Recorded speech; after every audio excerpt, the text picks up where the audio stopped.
Be quiet when the adults are talking. My son yelled that at me in the middle of the meeting about selling my house. Calmly, I walked out into the backyard and dialed a number. 5 minutes later, his phone rang, and my daughter-in-law's desperate scream was heard. "Mom, we're family. You can't do this to us." But I could. And I did. Now let me tell you how I got to that moment. How I went from being Eleanor, the mother who sacrificed everything, to being the old woman who needed to shut up while they decided my fate. This story begins with a betrayal planned for months, executed in my own living room, in front of my own children. That morning, I knew something bad was going to happen. I felt it in the air, in the way Julian had called the night before. "Mom, we need to talk. Tomorrow at 10. It's important. We'll all be there." His voice sounded strange, distant, like he was reading from a script. "We'll all be there." Those words kept me up all night. Who was everyone? Why did they all need to be present to talk to me? I am their mother, not a board meeting. At 10 o'clock sharp, the doorbell rang. I opened the door, and there they were, Julian and Chloe, holding hands as always, she in a sleek, pearl gray sheath dress and heels that clicked against the floor. Evan arrived 5 minutes later, avoiding my eyes, murmuring a good morning that sounded more like an advance apology. I let them in. I made a pot of coffee. Nobody touched it. They sat in formation, like a tribunal.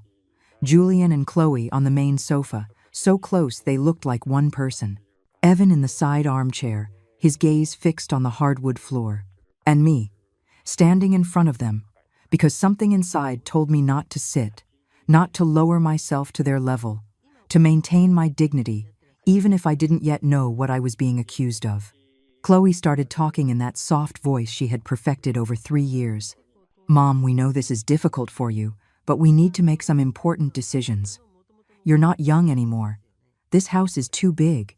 The stairs, the upkeep, it's all complicated for someone your age. Someone my age. As if 61 years made me an invalid incapable of opening a door." Julian continued where she left off. "Mom, we've been thinking.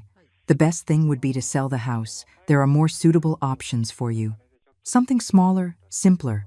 And with the money from the sale, we could make a family investment that would benefit everyone." Family investment. What nice words for "we want your money." Evan was still silent, staring at those damn floors as if they were going to open up and swallow him. I tried to speak. I tried to say that this house was my home, that I had lived here for 32 years, that Arthur and I had bought it with our sweat, that every corner held our history. But I barely opened my mouth, barely said, "But son," when Julian raised his hand as if I were a dog that needed to be silenced. And then he said it, with that cold voice, with that contempt in his eyes. "Be quiet when the adults are talking." The world stopped. The air grew thick. I looked at my son, this man who had been my baby, my boy, my pride, and I didn't recognize him. Chloe was smiling. A small, almost imperceptible smile, but it was there, the smile of someone who just won. Evan looked up for the first time, met my gaze for 2 seconds, and looked down again. Coward. I didn't scream. I didn't cry. I didn't beg. I stood up straight, with the dignity they lacked, and walked into the backyard. Behind me, I heard Chloe's voice, calm, victorious. "Let her go. She'll understand. She's old. It's hard for her to process change. She's old, as if age were a disease. As if my years of sacrifice, of work, of love, meant nothing." I sat on the wrought iron bench that Arthur had painted white 2 weeks before his death. My hands were shaking, but not from fear, from contained fury, of absolute clarity. I took out my phone. I looked for the number I had saved 4 months ago. A number Margaret had given me with a warning. "Only use this if you really need to, Eleanor. Once you do, there's no turning back," I dialed.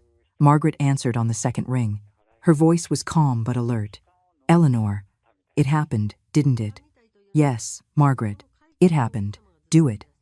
There was a brief silence, then her voice, firm and professional. "Give me 5 minutes." I hung up. I sat there, looking at the hydrangeas climbing the backyard wall. I breathed in the fresh morning air. And I waited. Exactly 5 minutes later, Chloe's phone began to ring inside the house. I heard Chloe's phone vibrate first, then ring insistently. Once, twice, 3 times. She didn't answer. She was probably enjoying her victory, savoring the moment they had put me in my place, already planning how they would spend my money. But the phone kept ringing. Insistent. Annoying. Finally, I heard her voice. Hello? Pause. Yes, this is she. Another pause. Longer. What? What do you mean we can't? Her voice rose. That's impossible. I sat motionless on that bench, my hands in my lap, listening as panic began to seep into my daughter-in-law's voice. Julian asked something I couldn't hear. Chloe's answer was crystal clear. It's your mother's lawyer. She says the house can't be sold. Silence in the house. A silence so thick I could almost touch it. Then I heard quick footsteps. The backyard door flew open. Chloe came out, phone in hand, her face distorted, that mask of sweetness completely shattered. Julian was behind her, pale, confused. Evan peeked through the door but didn't come out. Mom, we're family. You can't do this to us.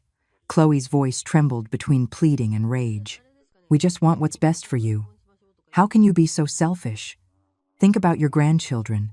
Think about Julian's future. I looked up slowly.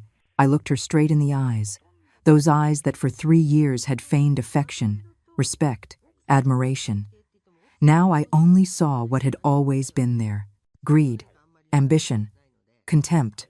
I already have thought about Julian's future, I said in a calm voice. That's why I did what I did. My son stepped forward. Mom, what did you do?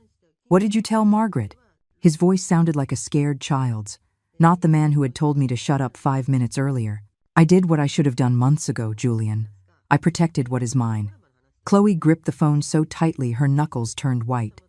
But you said the house was for the family, that one day it would be for your children. You promised. I never promised anything, Chloe. You assumed. You planned. You decided. All without consulting me.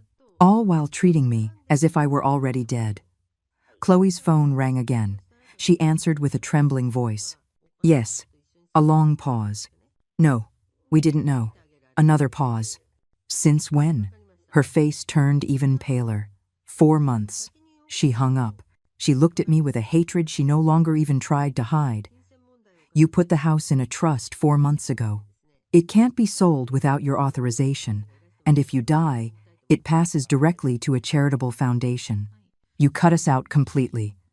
Julian looked at me as if he didn't know me. Mom, how could you? We're your family. Exactly, Julian. You are my family. But today you treated me like trash. Today your wife decided my future without asking me. Today you, my own son, told me to shut up as if I were nobody. But we just wanted to help.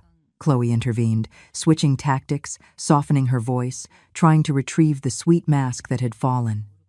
You're all alone, Mom. You need support. You need family close by. If I needed support, Chloe, I wouldn't have spent the last 6 months making you guys Sunday dinner while you checked your phone without saying a word to me.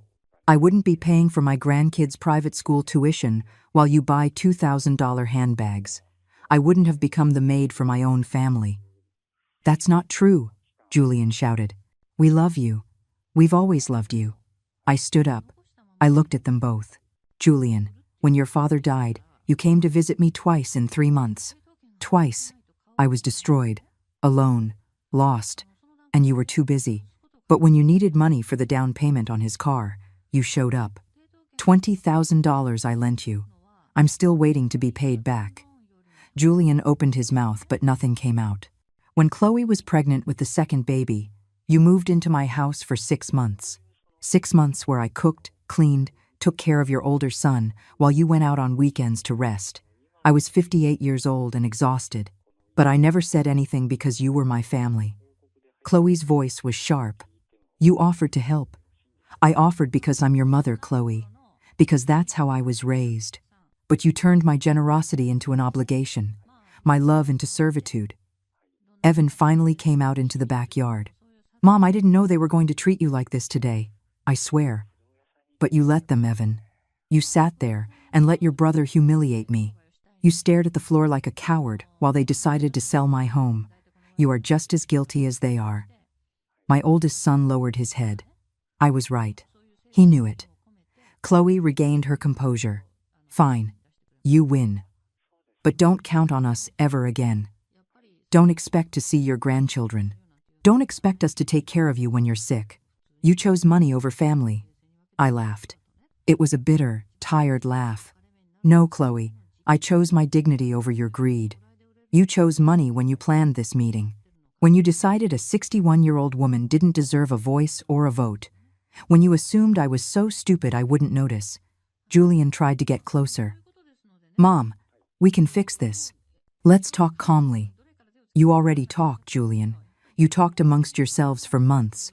You planned. You coordinated. Today you just came to inform me of a decision already made. But it turns out I know how to plan too.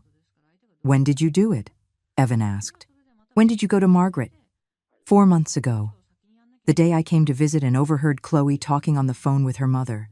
She said they'd have a lot of money soon, that the old woman wouldn't last much longer anyway, that the house was in the best area and worth a fortune. That day, I left your house and called Margaret. Chloe turned white. I never said that. Liar. You said it in those exact words. I was in the hallway. I heard every word. And that day, I understood everything. I understood why you suddenly visited more, why you asked about the house, why Julian insisted on driving me to the bank. Julian shook his head, as if denying the truth could change it. No, Mom, that's not true. Chloe never said that. You're confused. At your age, it's normal to. To what, Julian?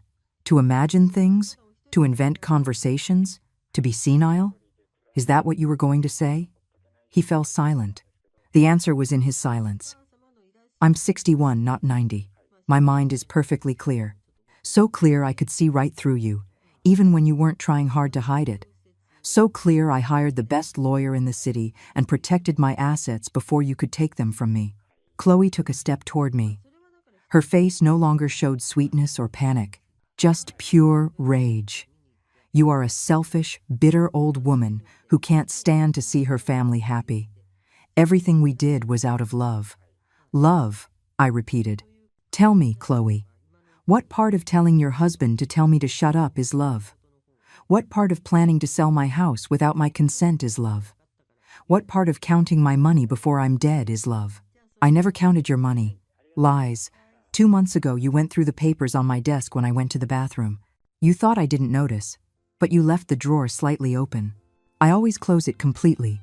Those papers were in alphabetical order, and you put them back out of order. Chloe's face contorted. She had no answer for that. Evan approached me. Mom, I understand you're angry. You're right about everything. But to make that trust, to leave everything to a foundation, that's too much. We're your sons. We deserve something. Deserve. That's an interesting word, Evan. Tell me what you've done to deserve anything. Because I remember paying your entire college tuition, $40,000 in 4 years. I remember lending you $15,000 for the down payment on your house, which you also never paid back. I remember watching your kids every time you needed a favor. What do you remember? Evan looked down again. I've always thanked you, Mom. Thanking with words is easy, son. Defending your mother when she's being humiliated, that takes courage. And today, you sat there like a statue. Julian exploded. That's enough. This is ridiculous. You're our mother. You can't punish us like this over a misunderstanding. A misunderstanding. They called months of manipulation a misunderstanding. A meeting planned to strip me of my home. Being told to shut up in my own house. It's not a punishment, Julian. It's a consequence. You decided to treat me like a burden. I decided to protect myself. You planned my future without including me. I planned mine without including you. It's fair, don't you think? Chloe let out a dry, bitter laugh. Fair? What do you know about fair? We work, we strive, we raise your grandchildren. And you're going to leave all your money to strangers. They're not strangers, Chloe. It's a foundation that helps vulnerable seniors. Women like me, who were manipulated by their families.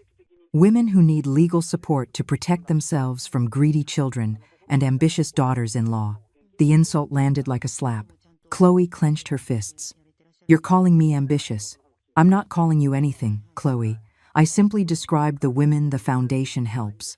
If the shoe fits, wear it. Julian stepped between us. This is over. Let's go, Chloe. I'm not staying here to listen to her insult my wife. Your wife has been insulting me for 3 years, Julian. She just did it with smiles and sweet words. Today, I just decided to speak the truth. Chloe grabbed her purse. She looked at me with contempt. You are going to die alone, ma'am. Completely alone. And when you're in a hospital bed, begging for help, don't count on us. Her words should have hurt me. They should have broken me. But the only thing I felt was relief. I'd rather die alone than live surrounded by vultures waiting for me to die. Julian pointed his finger at me. This isn't over, Mom. We're going to contest that trust. We're going to prove you weren't in your right mind when you signed it. Try it, son.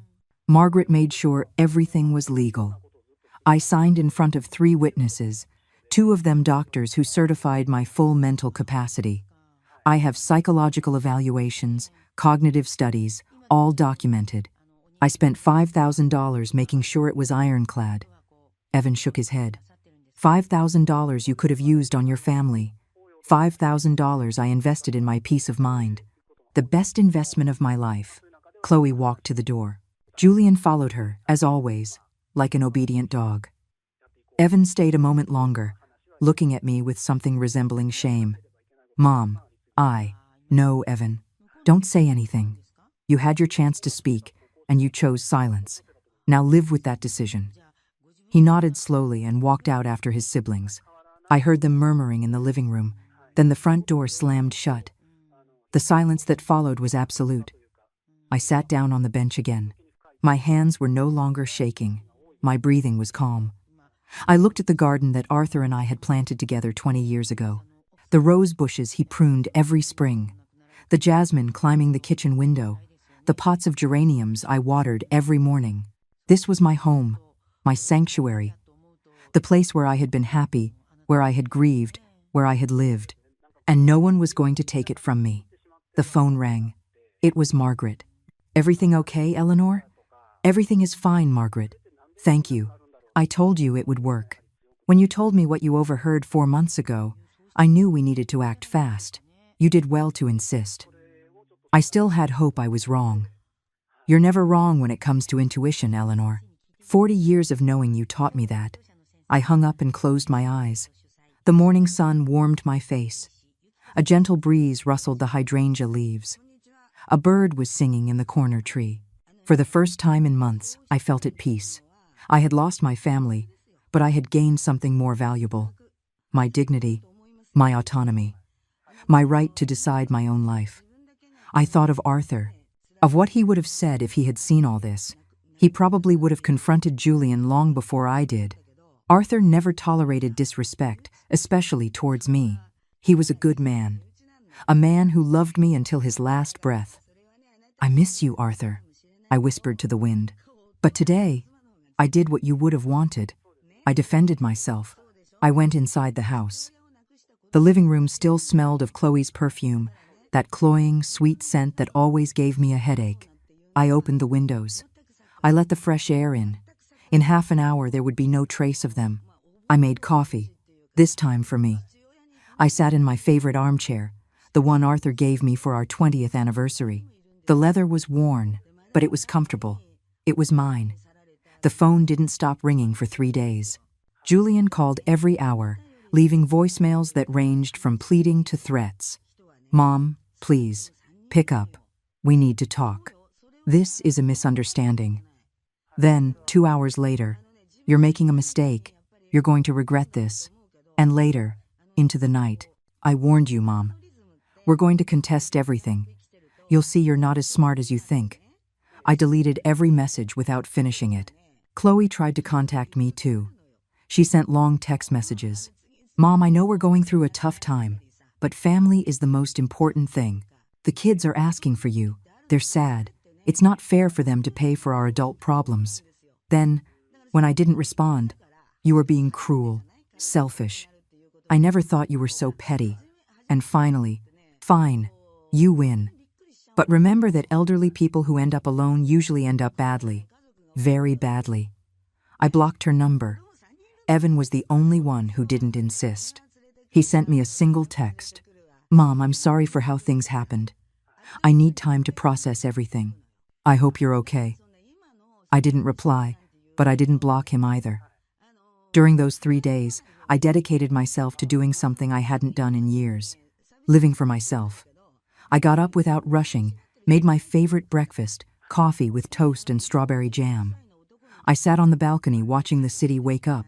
I read the book I had bought 6 months ago and never had time to open because I was always cooking for someone, cleaning for someone, available for someone. On the 4th day, Margaret came to visit. She had a folder under her arm, and that expression she only gets when she has news. They tried to contest the trust, she said bluntly, sitting in the living room. Julian hired a lawyer, a cheap one, by the way. They filed a motion alleging you were coerced and not of sound mind when you signed. I took a deep breath. And what happened? The judge threw it out in 48 hours. We have 3 medical evaluations, notarized testimonies, videos of the signing. Everything indicates you were perfectly lucid and made the decision free of pressure. His lawyer didn't even present real evidence, just vague accusations. I felt a weight lift from my shoulders. So it's closed. Completely. What's more, the judge warned Julian that any new attempt to contest, without basis, could be considered legal harassment. Your son left that courtroom furious, from what I'm told. Margaret took some papers from the folder. But there's something else I need you to see. This arrived at my office yesterday. I read the document. It was a lawsuit. Julian and Chloe were suing me for the return of all gifts and loans they had received over the last 3 years. They were claiming $35,000. According to them, everything had been given under the understanding that they would inherit the house, and by changing that, they considered it fraud. I laughed. I couldn't help it. A dry, incredulous laugh. They're suing me for the money I gave them? Technically, they're arguing they were investments with an expectation of return. It's absurd, but they're desperate. Can they win? Margaret shook her head. Eleanor, every dollar you gave them is documented as a gift or a loan with no due date. I have the bank receipts, the text messages where they themselves thank you for your generosity. They don't have a case. But the process will be annoying and public. Let it be. I'm not afraid of a scandal anymore. I don't care about keeping up appearances anymore. Margaret smiled. That's my Eleanor. The one I met 40 years ago. The woman who didn't take crap from anyone. I got lost for a while, Margaret. I became what they needed me to be. The complacent mother. The helpful grandmother. The old woman who doesn't protest. But that day, when Julian told me to shut up, something inside me broke. And what came out was the real me. It was time, she said, putting the papers away. By the way, the foundation wants to meet you. I told them your story, obviously without personal details, and they're impressed. They want you to consider being on the advisory board. Me? On a board? You're exactly the type of person they need. Someone who lived the experience. Someone who fought back. Your story can help other women. I'll think about it. After Margaret left, I kept thinking about everything that had happened. 4 days ago, my family was in my living room trying to rob me. Now they were suing me because they failed. The irony was almost poetic. I couldn't sleep that night, not from anxiety, but from memories. I remembered the day I met Arthur. I was 19 years old. He was 23. He worked at a hardware store, and I came in looking for screws to fix a chair. He helped me for an hour to find exactly what I needed. 3 days later, he showed up at my mother's house to ask if the chair was fixed properly. We got married 8 months later. It was 38 years of marriage. Good years. Not perfect, but good. Arthur was patient, hardworking, loyal. We raised our children with solid values. Or so we thought. We taught them to respect, to be honest, to value family. Where did we fail? Maybe we didn't fail, I thought. Maybe Julian made his own decisions. Maybe he chose a woman who reinforced his worst characteristics instead of his best. Maybe Evan was always a coward, and I just didn't want to see it. Maybe we, as parents, did the best we could, and it still wasn't enough. On the 5th day, I received an unexpected visit. It was 3 in the afternoon. I was in the backyard pruning the rose bushes when the doorbell rang. I thought about not opening it. It could be Julian. It could be Chloe. It could be another fight. But something made me open it. And there was Evan, alone, without his wife, Paige, without his kids, just him, hands in his pockets and his eyes red. "Can I come in, Mom?" I hesitated for a moment. Then I opened the door completely. We went into the living room. I offered him coffee. He accepted. We sat in silence for 5 full minutes, him staring at his cup, me waiting. Finally, he spoke. "I'm a coward." I didn't respond. I wanted to hear what else he had to say. "I should have defended you that day. I should have stood up and told Julian to shut up. I should have told Chloe they had no right to decide your life. But I just sat there, staring at the floor like an idiot. Why, Evan? Why didn't you say anything?" He rubbed his face with both hands. "Because I'm afraid of Julian. I always have been. Since we were kids, he was the strong one, the confident one, the one who made decisions. I was the older brother, but I felt like the younger one. And when he married Chloe, she made him worse, more aggressive, more controlling. That's no excuse to betray me. I know. That's why I'm here. Not to ask for forgiveness, because I don't deserve it. I came to tell you that you were right about everything. About the trust. About protecting yourself. About pushing us away. Us. Interesting that you include yourself. I have to include myself, Mom. I've also abused your generosity. The $15,000 you lent me for the house, I never thought about paying you back. I assumed you were my mother, and it was your duty to help me. I was wrong." He took an envelope from the inside pocket of his jacket. He put it on the table. "This is what I owe you. $15,000. I can't pay you back for the time you wasted watching my kids while I worked. I can't pay you back for the meals you cooked. But I can do this." I looked at the envelope without touching it. "I don't need your money, Evan. It's not about need, Mom. It's about justice. You were right. We turned your generosity into an obligation. Today I came to settle my debt, not the emotional one. I can never settle that, but at least the financial one. Why now, Evan? Why not before? Why not that day when your brother humiliated me? Because I'm a coward. I already told you, but also because Paige opened my eyes. When I told her what happened, she looked at me with such disappointment. She told me I was acting like a weak man, that our children were learning from my example, and that if I didn't change, I'd end up alone. Your wife is wise." Evan nodded. "She told me to come, to talk to you, to try to repair even a piece of what I broke. I don't expect you to forgive me. I just hope you know I'm sorry." I looked at my oldest son, this 38-year-old man who looked older than he was. The wrinkles around his eyes had appeared suddenly. Or maybe they were always there, and I just didn't want to see them. Evan had been a shy, insecure child who hid behind me when guests came over. Arthur used to worry about it. He needs to toughen up, Eleanor. The world is hard on weak people. But I defended him. He's sensitive, Arthur. That's not weakness. Over time, I learned my husband was right. Sensitivity without a backbone becomes cowardice. "Take your money, Evan," I said finally, pushing the envelope toward him. "I don't want it. Mom, please. No. Listen to me. If I accept that money, I'm validating the transaction. I'm saying our relationship is commercial, that everything can be fixed with cash. And it's not like that." Evan's shoulders slumped. "Then what do you want from me? I want you to be honest.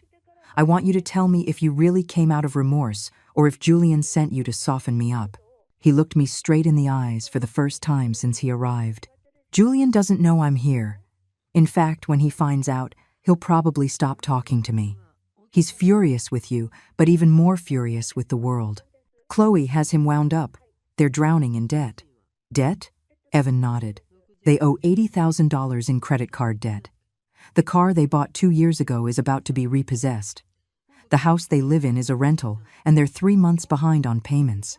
That's why they needed your house. It wasn't about you. It was because they're desperate, and they thought they could solve their crisis with my assets. Exactly. Chloe convinced Julian it was the right thing to do, that you didn't need that much space, that it was selfish for you to live in a $350,000 house while they were struggling. She has a special talent for making her ideas sound reasonable. I know her well, I said bitterly. She had me fooled for 3 years. I thought she liked me, respected me. Nobody likes her, Mom. I'm not even sure Julian loves her. I think he's afraid of her, afraid of being alone, afraid to admit he married the wrong woman. That's not my problem, Evan. I know, and I'm not asking you to make it your problem.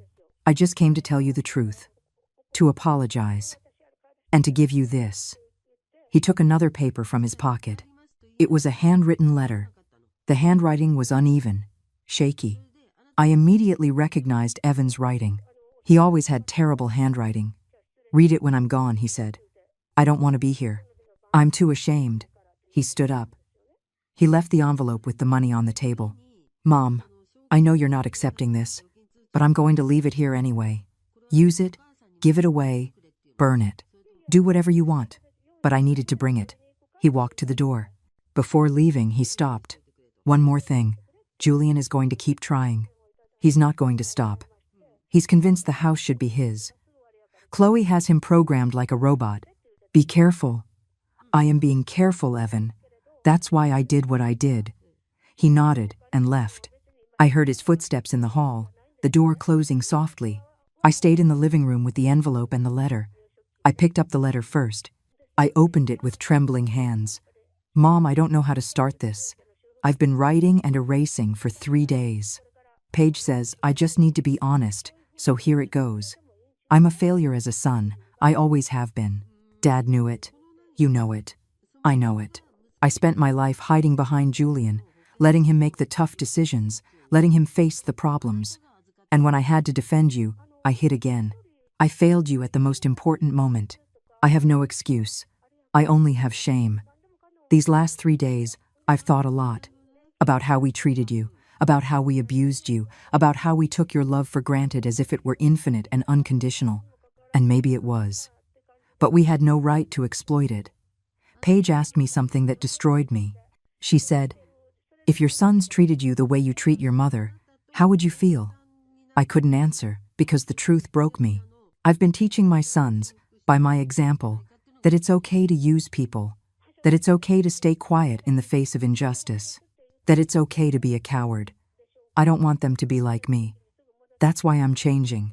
Not for you, though I owe you everything, but for them, for my kids, because they deserve a better father. This money doesn't fix anything, I know that, but it's the only tangible thing I can do. The rest, the real repair, is going to take years, if I ever even get there. I'm not asking for forgiveness. That would be too easy. I'm asking for time. Time to show you I can be better. Time to rebuild what I broke. And if you decide you don't want to give me that time, I'll understand. I love you, Mom. I've always loved you. I just didn't know how to show it without failing you. Evan. I read the letter 3 times, each time with more clarity. Evan was right about one thing. He was a coward. But at least he was a self-aware coward. That was more than I could say for Julian. I put the letter in my desk drawer, the envelope with the money I left on the table. I didn't know what to do with it yet. The following days were strangely quiet, as if the universe was giving me a break after the storm. I dedicated myself to rearranging the house. I took down old photos of Julian and Chloe. I didn't throw them away. I stored them in a box in the closet. Maybe one day I could look at them without feeling rage. But that day wasn't today. I rearranged the living room, moved furniture, changed the curtains to mint green ones I had seen in a store months ago, but never bought because Chloe had said they were hideous. Now they hung in my window, and I loved them. Margaret called to confirm my participation in the first advisory board meeting for the foundation. I accepted. Why not? I had time. I had experience. I had a story to tell. The meeting was in a small but cozy office downtown. There were 6 other women, all over 50, all with stories similar to mine. Sons who manipulated them, families that exploited them, assets they almost lost. One of them, Iris, was 72 years old. Her son had put her in a nursing home without her consent to sell her house. She managed to get out with legal help, but not before he emptied her bank accounts. She lost $200,000. "My son is in prison now," she said calmly, "not because I reported him, but because he did the same thing to 3 other elderly women." Eventually, criminals expose themselves.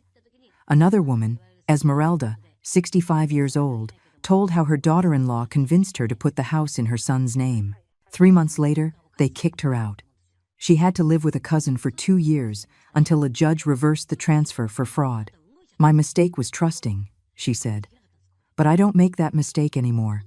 I listened to their stories for 3 hours, each one more heartbreaking than the last. And I understood something fundamental. I was not alone. This wasn't personal against me. It was a pattern. A silent epidemic of family abuse that no one wanted to name because family is sacred. Because mothers must sacrifice. Because questioning your children is taboo." At the end of the meeting, the foundation coordinator, Yasmin, asked me to share my story. I spoke for 20 minutes. I told them about Chloe, about Julian, about the meeting, about the trust, about how I took my power back. When I finished, Iris took my hand. "You did the right thing," she said. "It doesn't matter how much it hurts. It doesn't matter how much they criticize you. Protecting yourself is never selfishness. It's survival." I left that meeting feeling stronger than ever. I had found my tribe. Women who understood, who didn't judge me, who had fought their own battles and won. That night, sitting on my balcony with a cup of tea, I looked at the illuminated city. The lights twinkled like earthbound stars. The traffic noise was a distant hum. The air smelled of approaching rain. I thought of Arthur. How proud he would be of me. I thought of Evan and his letter, his late attempt at redemption. I thought of Julian, probably in his rented house, furious, planning his next move. And I realized something. I didn't care what they did anymore. I no longer lived for their approval. I no longer needed their love if the price was my dignity. 2 weeks passed with no news from Julian. 2 weeks of silence that were more eloquent than any words. I knew he was out there, stewing in his anger, planning something. Margaret had warned me. Men like your son don't give up, especially when they feel something they considered theirs was taken. But I hadn't taken anything. I had simply protected what was mine. In that time, my life took on a new rhythm. I joined a book club at the local library. 8 women who met every Thursday afternoon to discuss novels. The first time I went, I felt out of place. They already knew each other, had their inside jokes, their shared references, but they welcomed me with genuine warmth. One of them, a woman named Dolores, just like my lawyer but no relation, asked me why I had decided to join. "I needed to remember who I was before I became just a mother and grandmother," I told her. She smiled. "We're all here for the same reason." I also started taking yoga classes twice a week. The instructor, a young man named Salvador, had the patience of a saint. The first class, I almost gave up. I couldn't touch my toes, my back cracked with every movement, and the poses that were simple for others were medieval torture for me. But Salvador approached me and said something that stuck with me. Yoga isn't about perfection. It's about the attempt, about showing up, about respecting where your body is today, not where it was 20 years ago. I kept showing up. Each class got a little easier. My body began to remember that it could bend, stretch, breathe.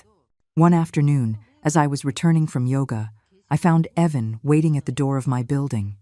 He was holding 2 coffees and a bag of pastries. He didn't say anything. He just held up the coffees as a peace offering. We went up in silence. In the apartment, we sat on the balcony. The sun was beginning to set, staining the sky in intense orange and pink. "Paige wants to invite you to dinner," he said at last. "Next Saturday, just the 4 of us. You, me, her, and the kids." "Do the kids know what happened?" Evan shook his head. "They just know the family is going through a tough time. They're little. They don't need to know the details. But they miss you. They ask about you." I felt a pang in my chest. My grandchildren. They had been innocent victims in all of this. They weren't to blame for their parents' decisions. "I'll think about it," I said.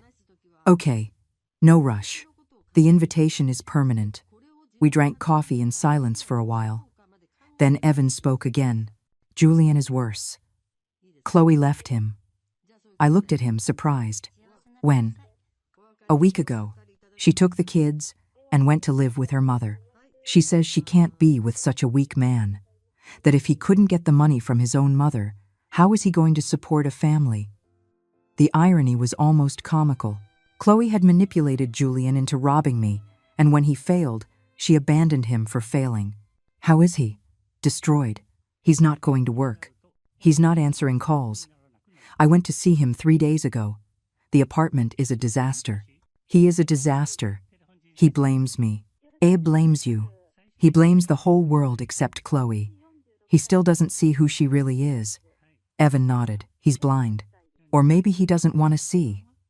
It's easier to blame you than to accept he married a woman who only wanted him for money. Money he never even had, by the way. Did you try to talk to him?" "I tried. He yelled at me. He told me I was a traitor, that I had chosen your side, that I was never really his brother. Maybe he's right about that last part. He's not, Evan. Being a brother doesn't mean being an accomplice. It means telling the truth even when it hurts. I should have told him years ago. When he met Chloe, I saw the signs. I saw how she manipulated him, how she isolated him from his friends, how every decision went through her filter. But I said nothing because I didn't want problems. Silence is also a choice. The worst choice," Evan admitted, "because now my brother is alone, broke, and I don't know how to help him. You can't help someone who doesn't want to be helped. Julian needs to hit bottom. He needs to wake up, and only he can do that." Evan finished his coffee. Before leaving, he hugged me. It was a long, tight hug, full of regret and hope. "Thank you for not giving up on me, Mom. I still don't know if I've forgiven you, Evan, but I'm trying. That's more than I deserve." After he left, I kept thinking about Julian, my younger son, the boy who had been so cheerful, so affectionate, the one who would climb into my bed on Sunday mornings asking me to make him pancakes, the one who cried on my shoulder when his first crush rejected him, the one who hugged me at Arthur's funeral and promised he would always be there for me. Where had that boy gone? When did he become this bitter man who yelled at me and despised me? Was it my fault? Did I overprotect him? Did I give him everything without teaching him the value of hard work? Or was it Chloe who corrupted him?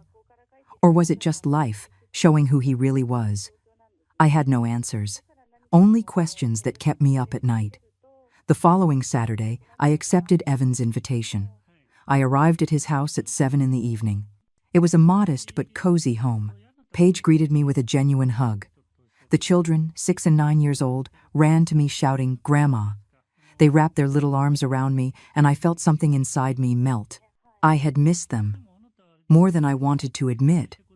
Dinner was simple: roast chicken, salad, mashed potatoes. Nothing elaborate, but made with love. The kids talked non-stop, telling me about school, about their friends, about the dog they wanted but Evan wouldn't let them have because the landlord didn't allow pets. After dinner, while Paige put the kids to bed, Evan and I washed the dishes. We worked in silence, in that synchronicity that only comes from years of knowing each other.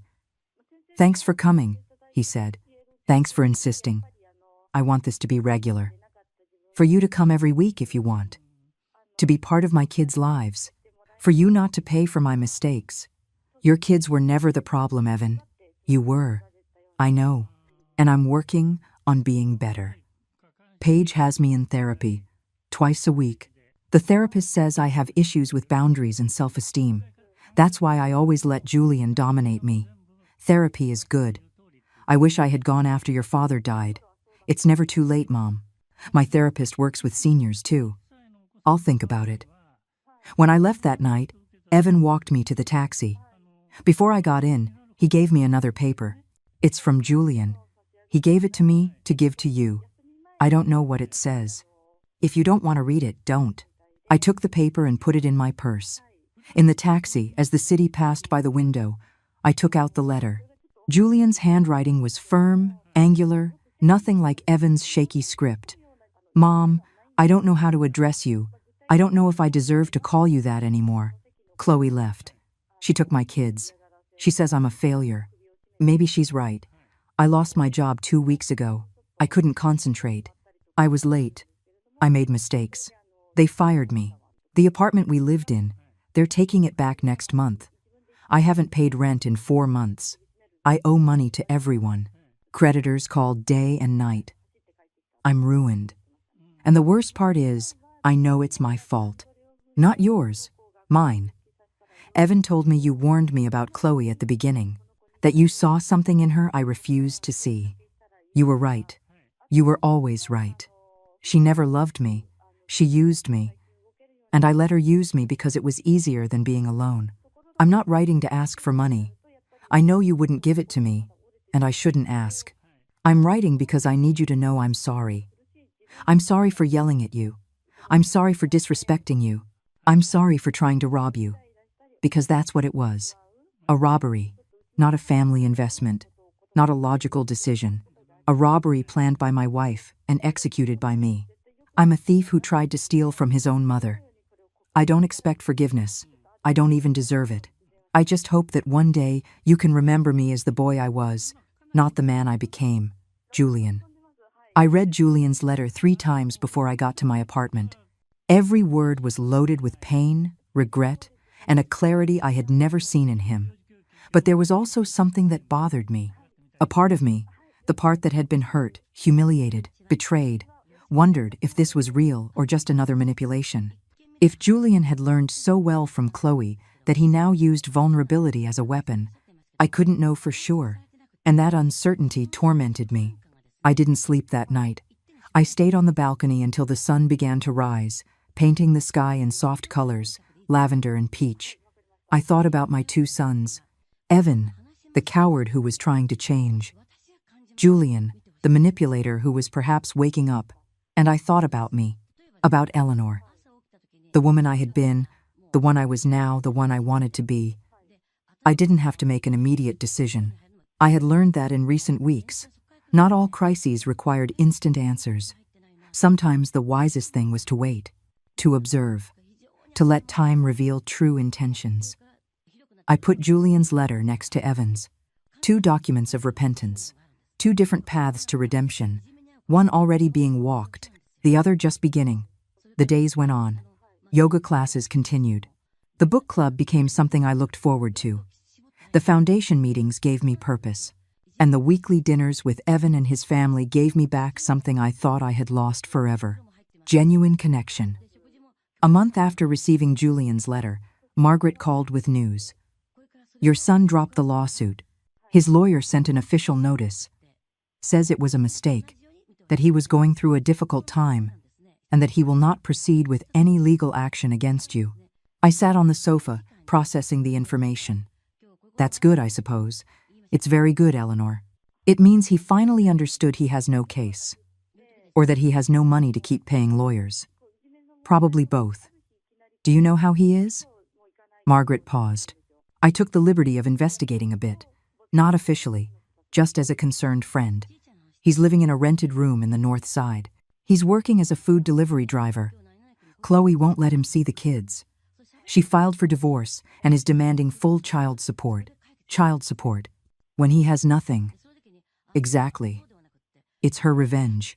She didn't get your money, so now she's destroying him another way. That woman is dangerous, Eleanor. You were lucky to protect yourself when you did.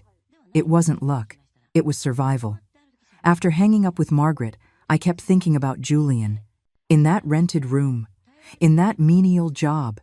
In that devastating loneliness. A part of me, that maternal part that never fully dies, wanted to go find him, to hug him, to tell him everything would be okay. But another part, the part that had learned to set boundaries, knew that would be a mistake.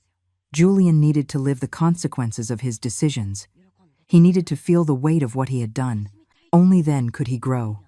Only then could he truly change. 2 weeks later, as I was returning from yoga, I saw him. He was on the corner of my street, in the uniform of a food delivery app, his scooter parked next to him, looking up at my building. He wasn't coming up.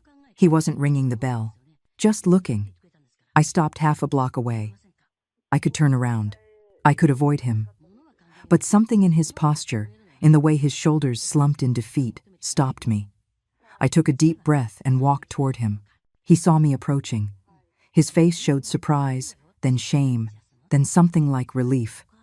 "Mom," he said, his voice hoarse. "Julian." We stood there, 2 yards apart, like two strangers who were once everything to each other. "Did you get my letter?" he asked. "Yes." I didn't expect an answer. I just needed you to know how I feel. "How do you feel, Julian? Enlighten me. Because 2 months ago, you yelled at me and humiliated me. A month ago, you sued me. And now you're standing here with a look of regret. So tell me, what do you really feel?" He looked down. "Shame. I feel ashamed. I feel stupid. I feel like the worst son in the world." "Good. You should feel that way. I deserve it. I deserve that, and more." A car passed, honking. We moved against the building wall. Julian looked thinner, older. The uniform was too big for him, as if it were designed for someone else. He had dark circles under his eyes, and his hands were shaking slightly. "Are you eating well?" I asked before I could stop myself. He smiled sadly. "Now you sound like my mom." "I am your mom, Julian. As much as you've tried to forget it, I never forgot. I just ignored it. I thought I could treat you however I wanted because you'd always be there. Because mothers always forgive. Because a mother's love is unconditional. Love can be unconditional. Respect is not. You're right, as always. Not always, Julian. I made mistakes with you. I made them with both of you. I overprotected you. I gave you too much. I didn't teach you to value hard work because I wanted you to have what I never had. But in doing so, I left you weak. It wasn't your fault. I made my own decisions. I chose Chloe, knowing something was wrong. I chose to ignore your warnings. I chose to treat you badly because she convinced me you were the obstacle between us and happiness. And now that she's gone, you've woken up." Julian nodded. "I woke up when it was already too late. When I had already lost everything. My wife, my kids, my job, my dignity, and you. Above all, you." A woman came out of the building with her dog.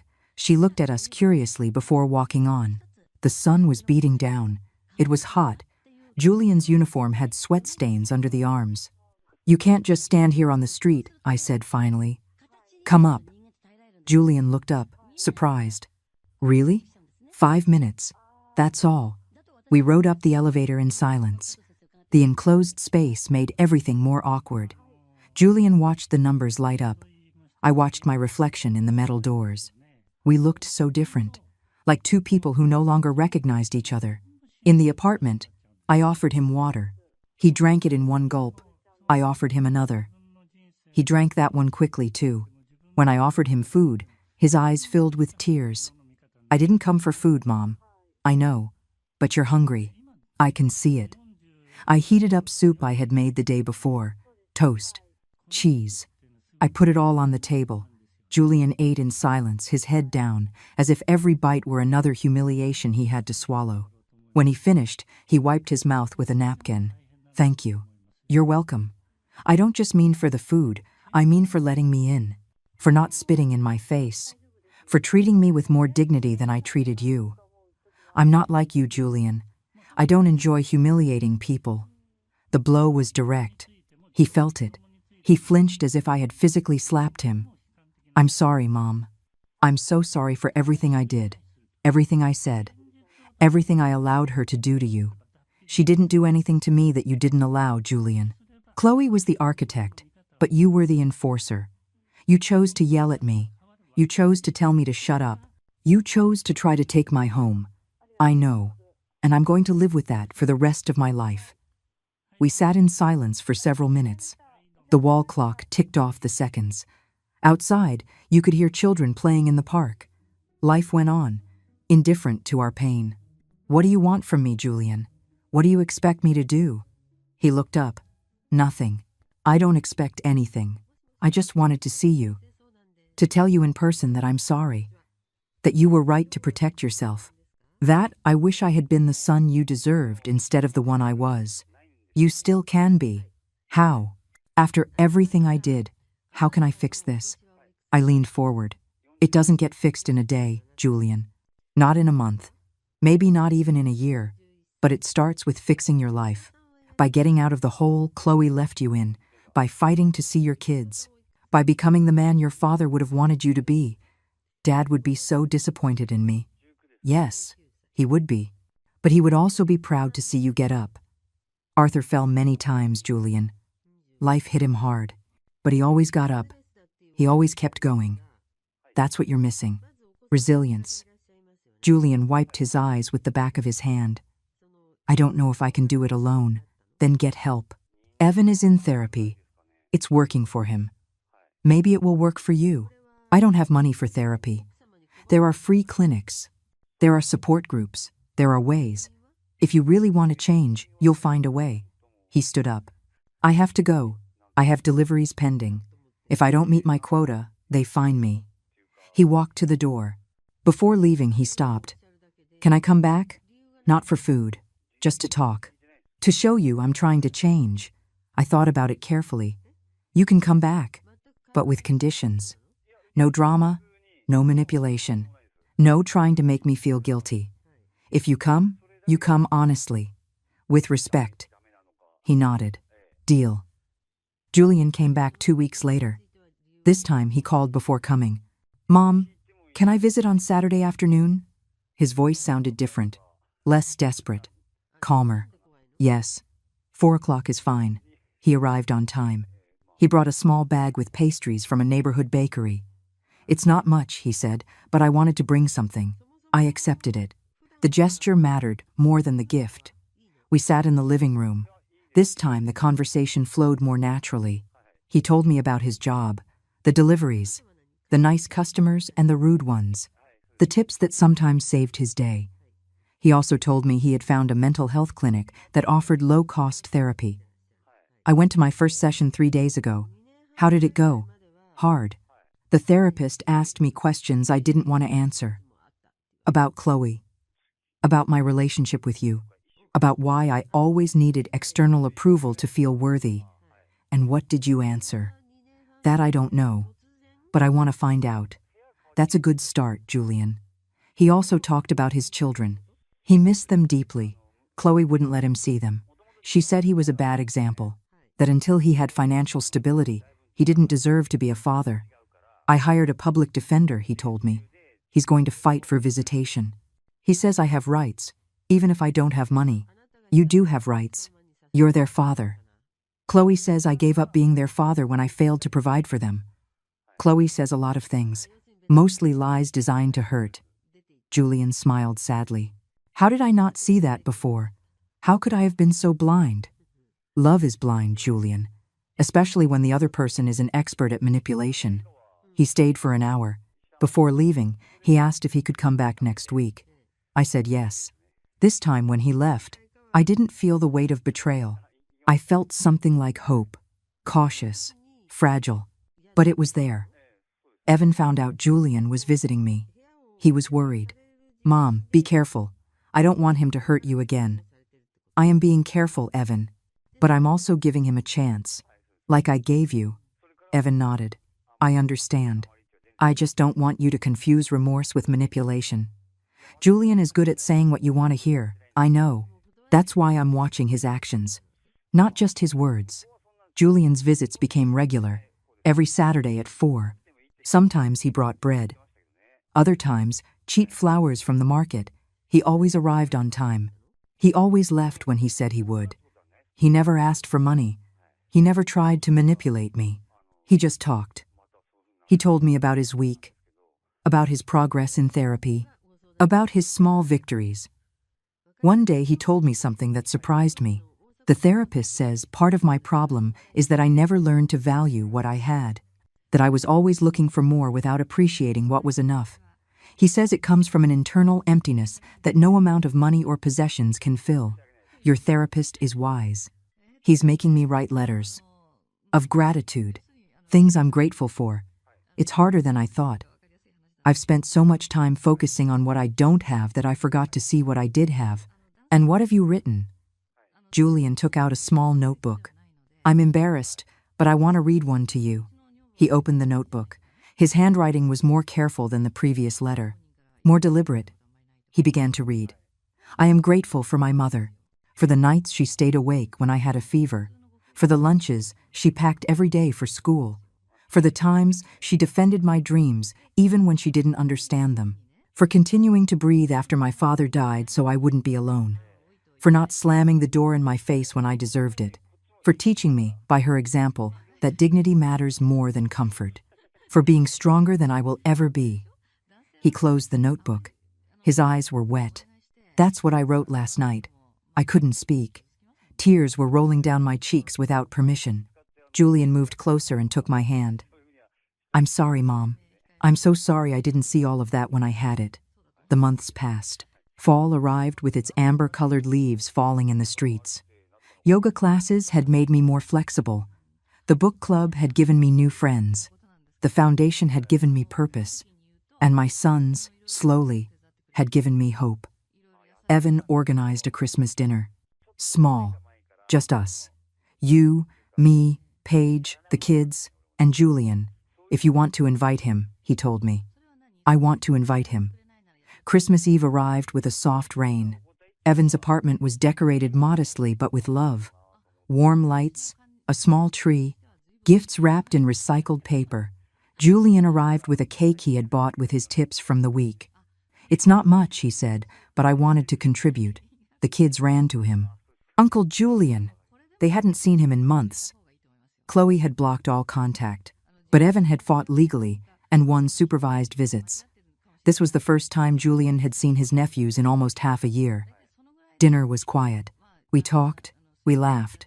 The kids told bad jokes. Paige served turkey with cranberry sauce. Evan made a toast to family, to new beginnings, to forgiveness. Julian looked at me across the table. He raised his glass to me. His eyes said what his mouth couldn't articulate at that moment. Thank you. Thank you for not giving up on me. After dinner, while the kids played with their new gifts, Julian approached me in the kitchen. I have news. The judge granted me visitation with my kids. 2 Saturdays a month. Supervised for now, but it's a start. That's wonderful, Julian. And I got a better job. In a warehouse. It's not glamorous, but it pays more than deliveries and has benefits. I start in January. You're rebuilding your life. He nodded. Slowly. But yes. The therapist says progress isn't linear, that I'm going to have bad days.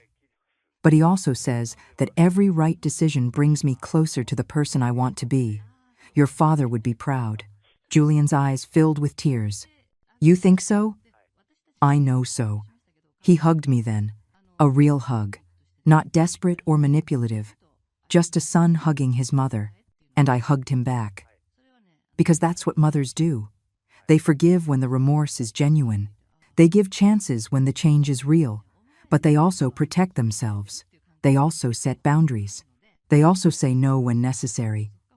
That night, on the way back to my apartment, I looked out the taxi window. The city was shining with Christmas lights. Families walked together on the streets. The world kept spinning. Life went on. I thought about everything that had happened. The humiliation, the betrayal, the pain. But I also thought about the strength I had found, the boundaries I had set, the dignity I had reclaimed. I had lost a lot, but I had gained more. I had gained self-respect. I had gained peace. I had gained the certainty that I could survive alone if necessary. And I wasn't alone. I had Evan, who was doing the work to change. I had Julian, who was finally waking up. I had Margaret, my faithful friend. I had my book club, my yoga partners, the women at the foundation. I had a life. My life. Not the one others had planned for me. Not the one that had been imposed on me. But the one I had chosen to build after everything fell apart. The apartment greeted me in silence. I turned on the lights. I made tea. I sat in my favorite armchair with a blanket over my legs. Outside, it was still raining softly. The sound of the drops against the window was relaxing. I checked my phone. I had a message from Evan. "Thanks for coming, Mom. The kids are happy. Paige is happy. I'm happy. We love you." Another message. This one from Julian. "Thank you for not giving up on me. I'm going to spend my life trying to be worthy of your forgiveness. Merry Christmas, Mom." I replied to both. "I love you. Merry Christmas." And it was true. I loved them. Despite everything, despite the pain, because a mother's love doesn't disappear. It just transforms. It becomes wiser, more careful, more aware. 6 months after that Christmas, my life had found a balance I never thought possible. It wasn't the life I had imagined when Arthur was alive. It wasn't the perfect family I had dreamed of raising. It was something different, something real, something earned with pain and rebuilt with dignity. My mornings started early, yoga at 7, then a quiet breakfast on my balcony, watching the city wake up. The days no longer felt empty or heavy. They felt like mine. Julian had kept his word. Every Saturday, he came to visit. He no longer brought gifts, just his presence. He told me about his job at the warehouse, about his therapy sessions, about the visits with his children, which were no longer supervised. The judge had seen his progress and expanded his rights. Now he could take them to his small apartment 2 weekends a month. One day he brought me photos. "Look, Mom." I took them to the park. We played soccer. Santiago scored 2 goals. Miranda built a sandcastle. I looked at them, smiling. They look happy. They are, and so am I. For the first time in years, I'm happy without needing anything external, without depending on Chloe, without depending on money I don't have.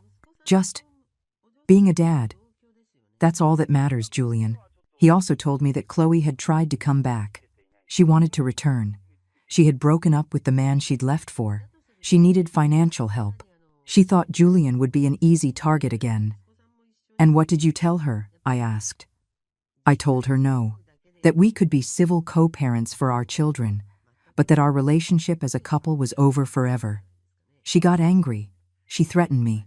But I'm not afraid of her anymore. The therapist helped me see that her power over me only existed because I gave it to her. "I'm proud of you." Julian looked at me with bright eyes.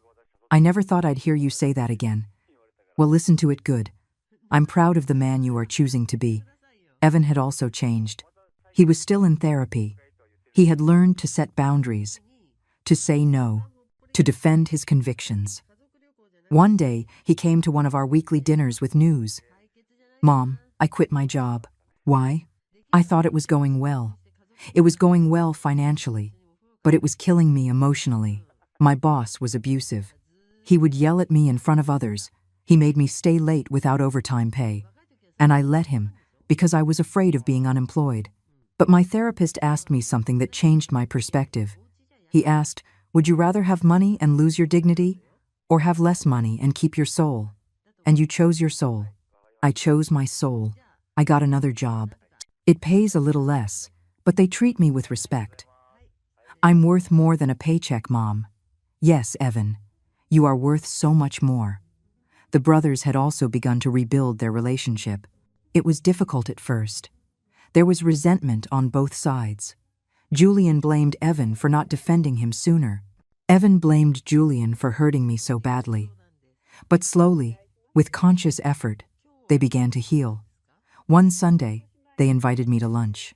The 3 of us, Evan, Julian, and me, at a simple restaurant downtown. Nothing fancy. Just a table, 3 plates of food, and an honest conversation. "Mom," Evan began, "we want to talk about the house." I felt my body tense immediately. Here we go again, I thought. Julian held up his hand. "No, Mom, it's not what you think. We just want you to know that we respect your decision. The trust, the foundation, all of it. We understand why you did it, and we agree." Evan nodded. We had a long talk, Julian and I, about inheritances, about expectations, about how we never should have assumed we had a right to your assets. That house is yours. You earned it. You paid for it. It's your decision what to do with it. And we decided something else, Julian continued. When you're no longer here, Many, many years from now, we're not going to fight over anything. We're not going to claim anything. We're going to honor your memory by being better men than we were. Tears were streaming down my face. I couldn't speak. I just nodded as they both took my hands. We mean it, Mom, Evan said. It's not about the money anymore. It's about you, about valuing you while you're here, about not waiting until it's too late. That conversation freed me from a weight I didn't know I was still carrying, the constant fear that this was all temporary, that the remorse was fake, that at any moment we'd be back at the beginning. But we didn't go back. We kept moving forward. The foundation asked me to give a talk to a group of older women who were going through similar situations: family abuse, financial manipulation, children who treated them like disposable objects. I was nervous all week. Margaret helped me prepare what I would say. You don't need a perfect speech, Eleanor. You just need your truth. The room was full, 30 women of different ages, all with stories like mine. I stood in front of them, hands shaking and heart racing. My name is Eleanor. I am 62 years old. And almost a year ago, my son yelled at me to be quiet when the adults are talking. The silence in the room was absolute. 30 pairs of eyes looked at me with immediate understanding. I told them my story. No embellishments, no drama. Just the facts, the manipulation, the humiliation, the decision to protect myself, the consequences, the rebuilding. When I finished, a woman raised her hand. How did you know it was the right time to act? I didn't. I just knew I couldn't keep waiting for things to get better on their own. Change never comes from passive hope. It comes from decisive action. Another woman asked. Did your sons really change? Or are they just acting until they get what they want? That is the question I ask myself every day. And the answer is, I don't know for sure. But what I do know is this. I no longer base my peace on their behavior. I no longer depend on their validation. If they've changed, wonderful. If they haven't, I am going to be okay anyway. The women applauded. Some were crying.